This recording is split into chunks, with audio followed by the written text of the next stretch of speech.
Hi everyone, this is Jim. Welcome to this postmortem of my Blitz game number 547.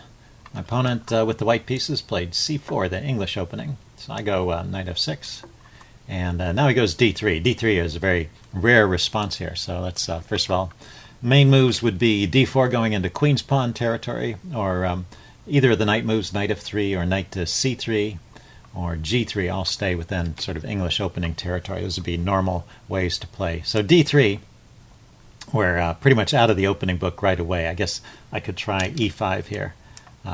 Might be an interesting way to play, but I'm going with my normal setup with c5 and early d5 to force some exchanges. So we're just completely out of the opening book on move 3, which is an interesting feature this way that white is playing.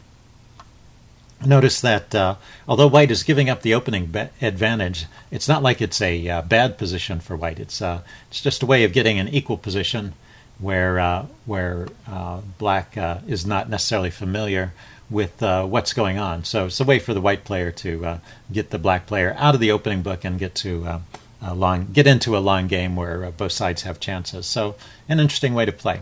Anyway, he continues with knight d2.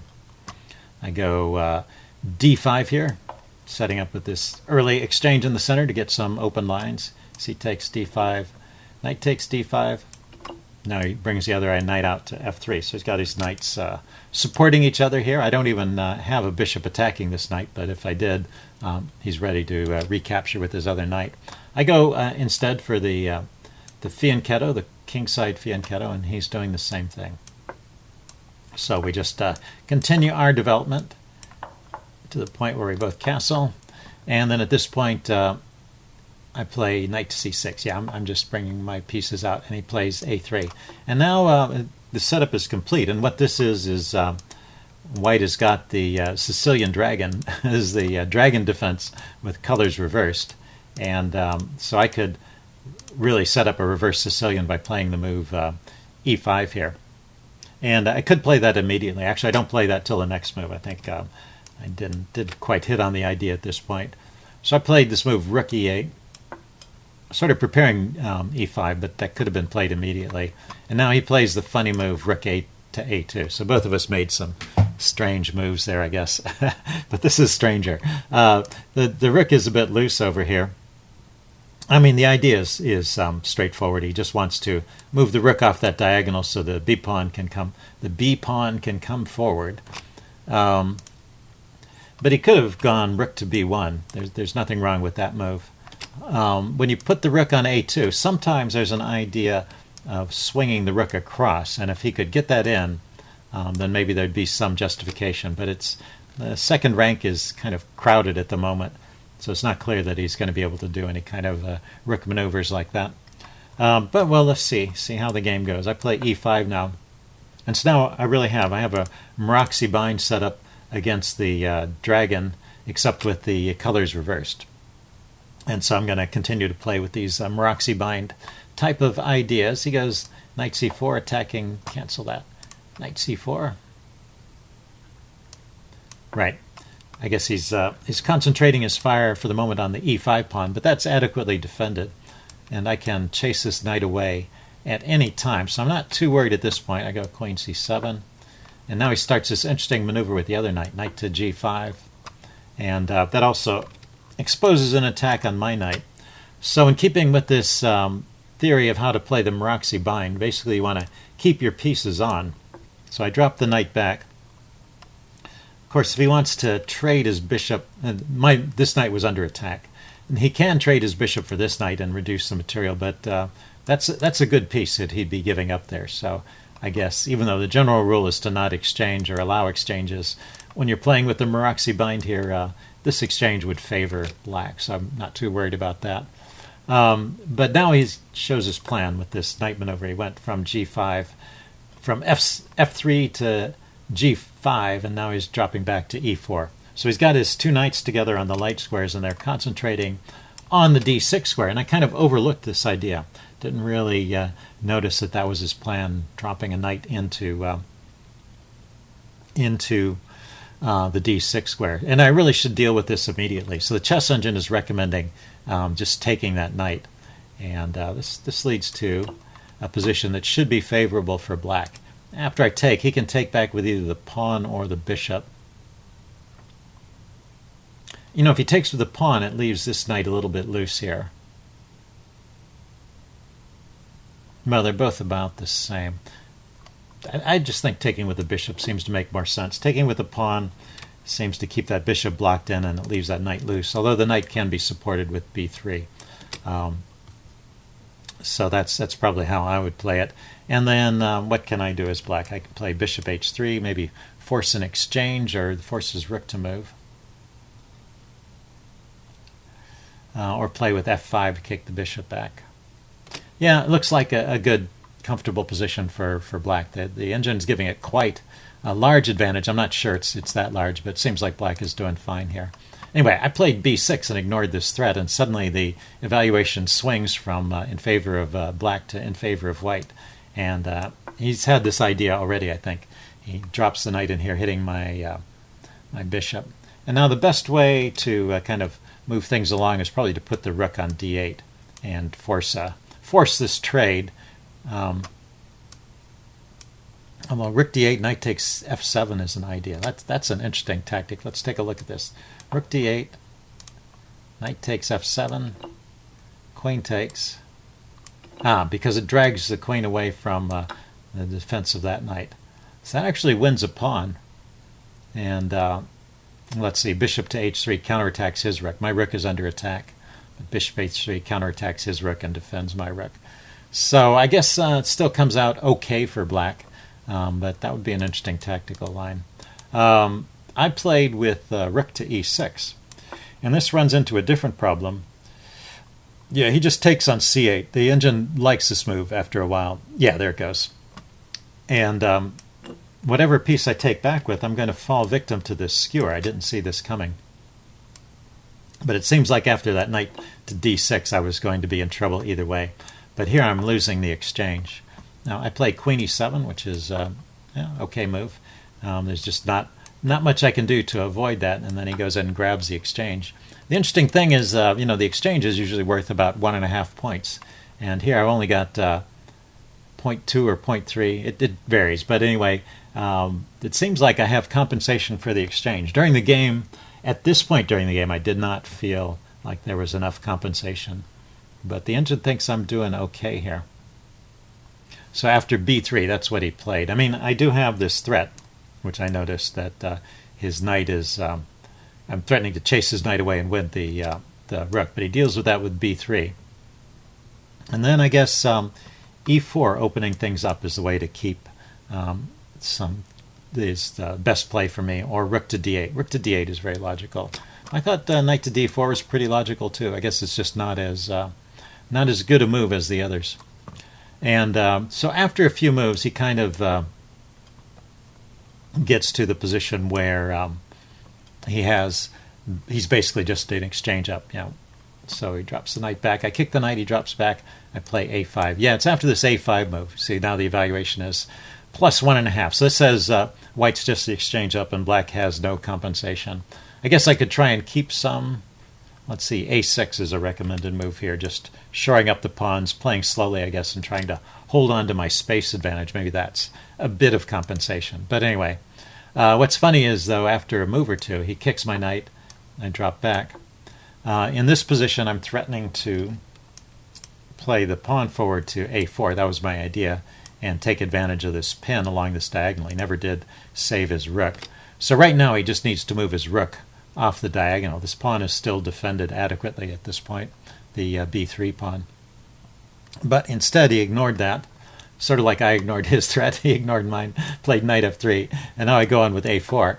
And after this, I'm back in the game. So I had some compensation, and then I managed to whittle it away, and now he's given it back to me. So he drops his rook back to a1, and I grab the pawn. And now he goes queen to d2.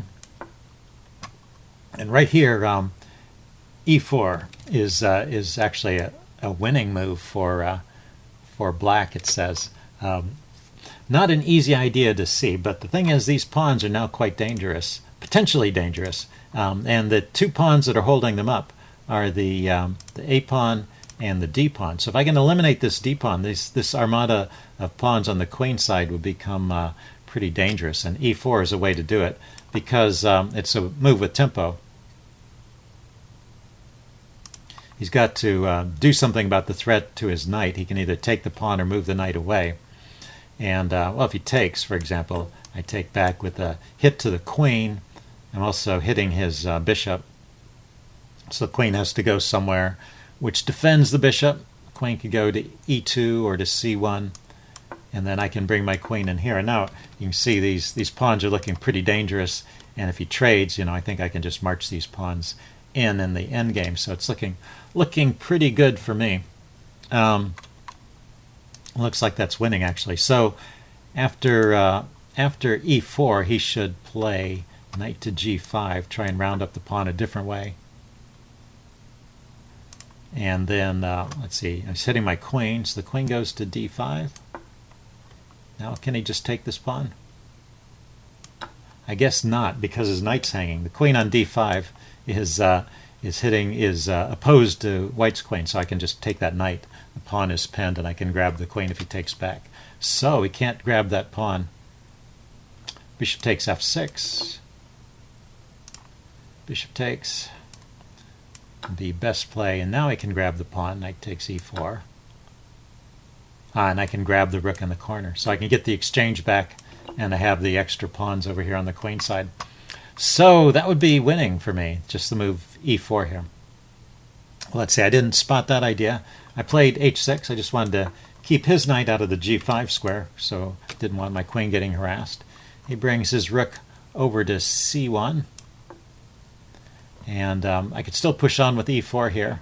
Instead, I played queen d6. And now the momentum shifts back the other way, for a move or two anyway.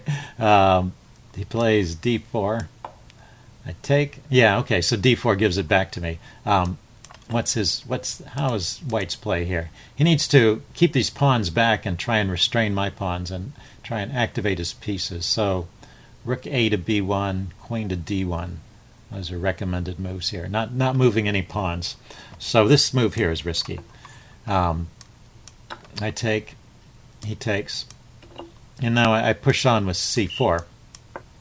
And I have this these two pawns now. I have two passed pawns now, and this is a serious issue. Even though I'm still down the exchange, I actually have more than enough compensation at this point, and I should be pretty happy about my position. I think I was starting to feel good about it at this point during the game.